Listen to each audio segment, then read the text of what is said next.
Well, there are different kinds of phobias and different techniques. How you work with somebody with a fear of heights is different than a fear of spiders. But the major difference is I get people to focus on what's more important, because most of these phobias have been made into such a big deal that people think about it all the time, which is such a waste of time. And you know, there's very few spiders that can't be taken out with a vacuum cleaner. And you know, even when I bring that up to people, I go, you know, you could just holster a vacuum cleaner and walk through the day and never be afraid. Even that would make more sense, because it would be proactive.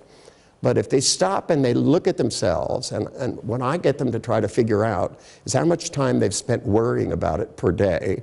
Because even if it's just a half an hour, suddenly it's 3.5 hours a week.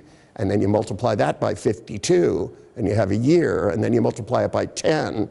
In the next 10 years, you're going to waste a couple of thousand hours worrying about this, that you could be having fun. Then I have them look and see themselves walking in and holding a spider in their hand, and I go, do you want to be this person? Wouldn't you like to be this fearless person? When you look at that, don't you feel, I want that?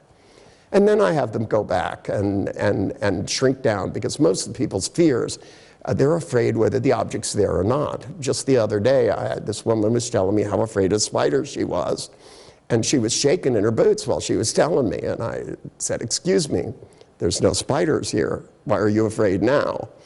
And the truth is, she wasn't afraid of spiders. She had a big picture of a huge spider in her head, and she barely looked at it. She just felt the way she would feel if this giant spider was there.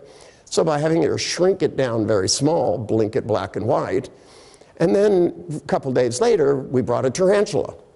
And I had her look at the tarantula in a plastic box, and I had her take one hand, bring it closer, and if it started to feel nervous, go stop.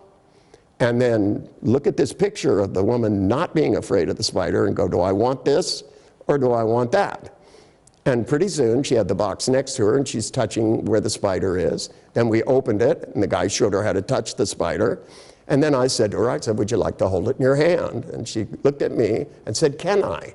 Now she's going, can I do this? Oh boy, instead of, ah! And there she is with the spider crawling across her hand. But the most important thing is not that she overcame her fear. It's what it means, because now she's that person. She's the person. She was wrong about herself. And if she's wrong about her ability to hold a giant spider, she's wrong about every limitation. And that's the important message. When we do things in the seminar where we get people over a phobia, the most important thing is it means they can do all the things they didn't think they could do. Play music, stand up to their boss, say sweet things to their children, and the list goes on and on and on. It's not just overcoming a fear. It's only a mechanism where you really look at your life and start to move towards things rather than just avoid a bunch of ideas in your head, which means you're avoiding things you remember that actually happened, or you're avoiding things you made up in the first place.